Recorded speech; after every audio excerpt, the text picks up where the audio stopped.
গুপ্তচর কবির ফিরে এসেছে, আর এবার তার মিশন আরও বড়, সম্ভবত তার জীবনের সবচেয়ে কঠিন মিশন। পিতাসম পরামর্শদাতা কর্নেল লুথরের সতর্কবাণী যেন ভবিষ্যৎবাণী হয়ে দাঁড়ালো। তবে এক্ষেত্রে কঠিনই নয়, দর্শকদের পর্দায় আটকে রাখাটা এখানে কার্যত অসম্ভব। দুঃখের সঙ্গে বলতে হচ্ছে ওয়াইআরএফ স্পাই ইউনিভার্সের ষষ্ঠ কিস্তি ওয়ার 2 এক ঝলমলে অথচ বিরক্তিকর স্নুজফেস্ট ছাড়া আর কিছু নয়।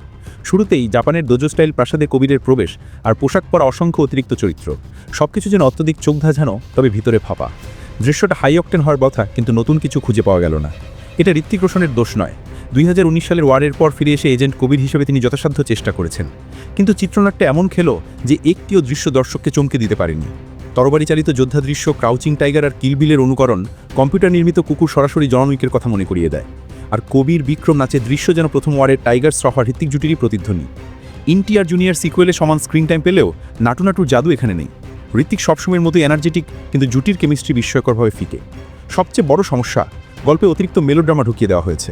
আকাশ, সমুদ্র, তুষার সব পেরিয়ে কল্কি নামের জলমাথাওয়ালা ভিলেনের মোকাবিলা, যে একসঙ্গে পাকিস্তান, চীন, বাংলাদেশ সহ একাধিক দেশের হয়ে কাজ করছে, যেন পুরো ভূরাজনীতি এক ছবিতে গুঁজে দেওয়া হয়েছে। এনটিআর জুনিয়রের অ্যাকশন ভঙ্গি মনে করায় রামচরণের RRRকে। কিয়ারা আদবানি সেনা অফিসার কাব্বার ভূমিকায় গল্পে কিছু মশলা যোগ করার চেষ্টা করেছেন, কিন্তু পুরুষ প্রধান প্লটে তার অবদান সীমিত। অনিল কমন অ্যাকশন স্যুটে ফিট, কিন্তু তার মেশিনগান পিঠের দৃশ্য সরাসরি অ্যানিমেলের কথা মনে করিয়ে দেয়। প্রথম ওয়ার খুব আহামরি না হলেও সেখানে কিছু সতেজতা ছিল। হৃত্বিকের আপনালি চুল, ব্রনস্টোনের রোদ ঝলমলে দৃশ্য, পরিচালক সিদ্ধার্থ আনন্দ পাঠানের স্পুফিয়ার অ্যাকশনের মধ্যে ভারসাম্য তৈরি করেছিলেন। কিন্তু ওয়ার 2 আয়ন মুখার্জির পরিচালনায় এতটাই নিস্তে যে দর্শক বোর হয়ে পড়বে।